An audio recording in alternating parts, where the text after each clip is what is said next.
आपको जोड़ना और घटाना बता रहे हैं। आपने कक्षा 1, 2, 3, 4 में जोड़ना पढ़ाई है, 1 + 2 = 3, 2 + 2 = 4।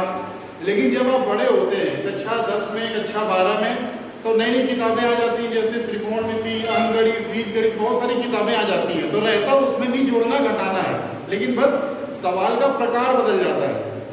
जैसे हम लोग कक्षा 5 में क्या करेंगे, 8 तक की संख्याओं का योगफल पढ़ेंगे। कितना? 8 तक की संख्याओं का योगफल पढ़ेंगे। तो इस प्रकार से देखिए, सबसे पहला पॉइंट क्या लिखा है कि यदि हम संख्याओं का क्रम बदलकर जोड़ेंगे तो योगफल नहीं बदलेगा। जैसे हम लिखते हैं 2 + 3 = 5, या लिखते हैं 3 + 2 = 5, तो दोनों चीजें बराबर हैं। 2 + 3 कर दें या 3 + 2 कर दें, दोनों चीजें क्या है? बराबर है। तो पहला नियम है कि यदि हम इसको बोलते हैं क्रम विनिमय का नियम। क्या कहते हैं? क्रम विनिमय का नियम, कि यदि दोनों का अदला बदली कर दी जाए, 2 + 3 कर दें या 3 + 2 कर दें, तो मान बदलता नहीं है। दूसरा, इसमें देखो दिखाया गया है 100 + 200 = 200 + 100 = 300। ठीक है, ऐसे ही 1500 + 500 = 500 + 1500 = 2000। दोनों के मान बराबर रहते हैं। अगला देखो क्या लिखा है, 8 अंकों से बनी संख्या का जोड़। देखिए कितनी संख्या है, 1, 2, 3, 4, 5, 6, 7 और 8। ठीक है, 8 हो सकती है, 7 हो सकती है, 6 हो सकती है। तो 2 में 4 जोड़ा तो 6। देखो इकाई, दहाई, सैकड़ा, हजार, 10,000, लाख, 10 लाख और करोड़। 2 में 4 जोड़ा तो 6, 6 में 3 जोड़ा तो 9, 3 में 2 जोड़ा तो 5। अब देखिए 9 में 5 जोड़ा तो आ गया 14। क्या क्या? 14 में 4 लेते हैं, दाईं तरफ वाला अंक लेते हैं, और जो बाईं तरफ का अंक होता है वो हासिल जाता है आगे वाले में। तो 9 और 5 14 और हासिल 1, और 7 और 6 13 होता है और 1 हासिल 14 होता है। तो 14 की 4 लिखेंगे और 1 फिर हासिल आगे जाएगा, फिर 7, 6, 13 और 13 1 हासिल 14, फिर 14 की 4 लिखेंगे और हासिल 1 लिखेंगे, और 0 में 1 जोड़ेंगे तो 1 आ जाएगा, और 1 और 3 4 हो जाएगा। 1 और 2 फिर जोड़ेंगे तो 3 हो जाएगा, और 9 और 4 जोड़ेंगे तो 13 हो जाएगा। ठीक, ऐसे ही 8 अंकों से बनी संख्या का घटाव पढ़ेंगे। 6 में 2 घटाए तो 4, 4 में 3 घटाए तो, अब 1 में 9 तो घटेगा नहीं। जब 1 में 9 नहीं घटेगा तो हम आगे वाले से उधार लेंगे। जब उधार लेंगे तो 1 की जगह हो जाएगा 11। क्या हो जाएगा? हमेशा ध्यान रखना, 1 होगा तो 11, 2 होगा तो 12, 3 होगा 13, 4 होगा 14, 5 होगा 15, 6 होगा 16, 7 होगा 17, 8 होगा 18, 9 होगा 19। ठीक है, इस तरीके से चलता है। अब इसमें 1 लिखा है, ये आने वाले से क्या करेगा? उधार लेगा तो यहाँ 11 हो जाएगा, और 11 में 9 घटाएंगे तो कितना आ जाएगा? 2। और फिर जब इसने उधार लिया तो इसके पास 1 कम हो गया, यहाँ बचा 2। अब 2 में 4 तो घटेगा नहीं, तो फिर ये आने वाले से उधार लेगा, तो 2 की जगह हो जाएगा 12, फिर 12 में 4 घटेगा तो आ जाएगा 8। क्योंकि इसने उधार लिया तो यहाँ बचा 7। कितना बचा? 7 में 5 घटेगा तो 2।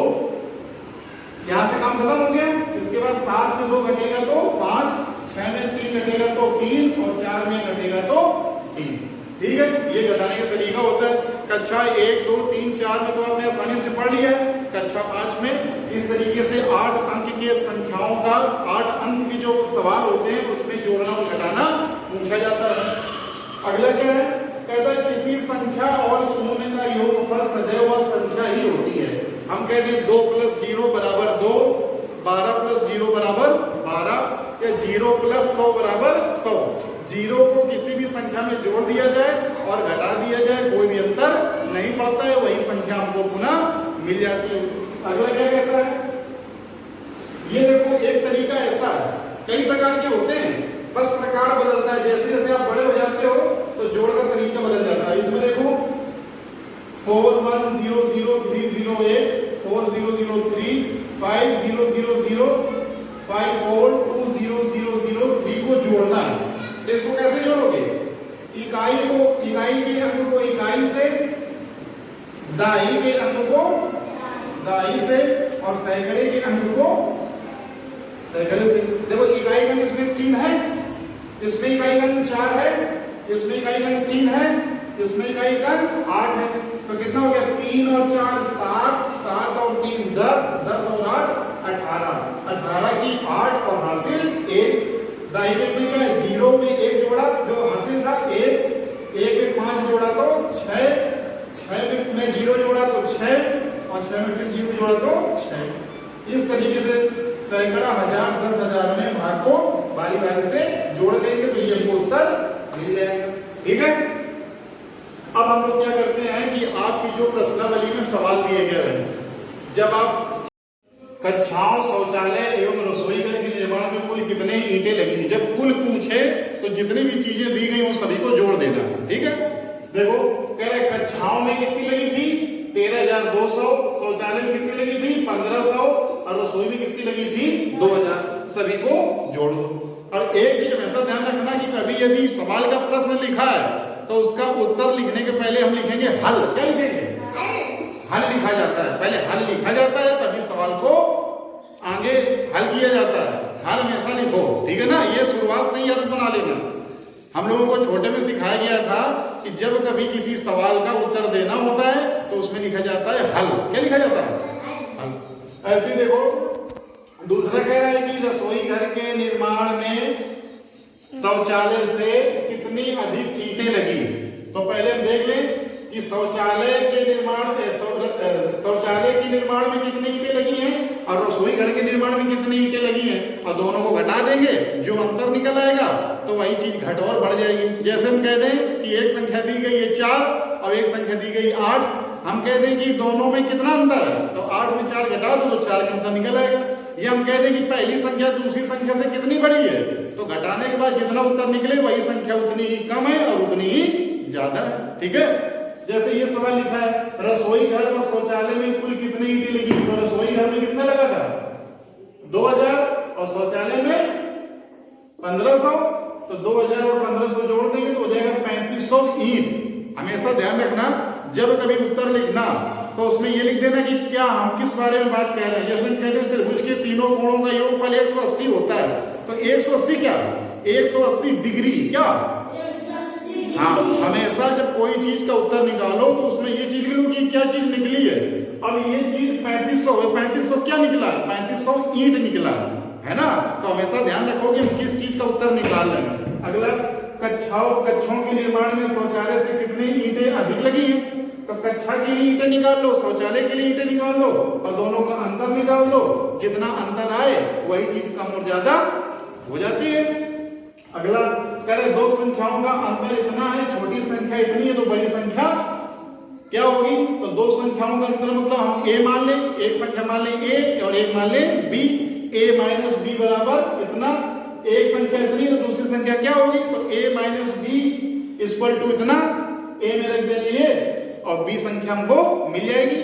जब बराबर के जो संख्या इस तरफ होती है, इस तरफ से इस तरफ आती है, यदि प्लस होती है तो माइनस हो जाती है और माइनस होती है तो प्लस हो जाती है। इन सभी सवालों को हम बारी बारी से अपनी कॉपी में करवा देंगे। सभी एक ही प्रकार की हैं लेकिन बस प्रकार बदल गया है। जैसे क्या कह रहा है, दो संख्याओं का योगफल इतना है, एक संख्या इतनी है तो दूसरी संख्या क्या करो, a प्लस b बराबर इतना, a बराबर ये रख दो तो b बराबर निकल आएगा। ऐसे ही कह रहा है एक परीक्षा में इतने बच्चों में से इतने उत्तीर्ण हुए, तो बताओ कितने बच्चे अनुत्तीर्ण हुए, तो ये बच्चे टोटल है इतने उत्तीर्ण हुए, तो इसमें से ये घटा दो और जब घटाने के बाद हमको पता चल जाएगा कि कितने फेल हुए, है ना। ऐसा सवाल हो जाएगा। कह रहा राजेश के पास 15 लाख रुपए हैं, उसने जमीन में इतना रुपए खरीद दिया, मकान में इतना कर दिया, उसके पास कितने रुपए शेष बचा, तो टोटल इतना है। इन दोनों को जोड़ के 15 लाख में घटा दो। जैसे हम कहते हैं कि आपके पास में 500 रुपए है, क्या है 500 में आपने 100 रुपए की किताब ले ली और 100 रुपए की पेन ले ली, तो 100 100 200 और 500 में घटा दो, 500 माइनस 200 तो 300 रुपए आपके पास बचे। ऐसे ही है कि टोटल 15 लाख है, इसमें से इसने ये खर्च कर लिया, इन दोनों को जोड़ के 15 लाख में घटा दो। ठीक है, अगला कह रहा है 7 अंकों की सबसे बड़ी संख्या और छोटी संख्या का अंतर निकालो, फिर उसमें 6 अंकों की सबसे बड़ी संख्या जोड़कर योगफल लिखो। तो कैसे करेंगे, 7 अंकों की बड़ी से बड़ी संख्या 9 बार 7 और सबसे छोटी संख्या 7 बार, 6 बार 0 और 1, इन दोनों को क्या करो, घटा दो और जो निकले उसमें 6 अंकों की बड़ी संख्या को जोड़ दो तो हमारा उत्तर निकल आएगा। ठीक, अगला सवाल क्या है, कह रहा है एक गोदाम में इतनी बोरियां चावल की, इतनी बोरियां गेहूं की हैं और इतनी बोरियां चीनी की, बताओ गोदाम में कुल कितनी बोरियां हैं। तो सभी को आपस में आप क्या करो, जोड़ दो।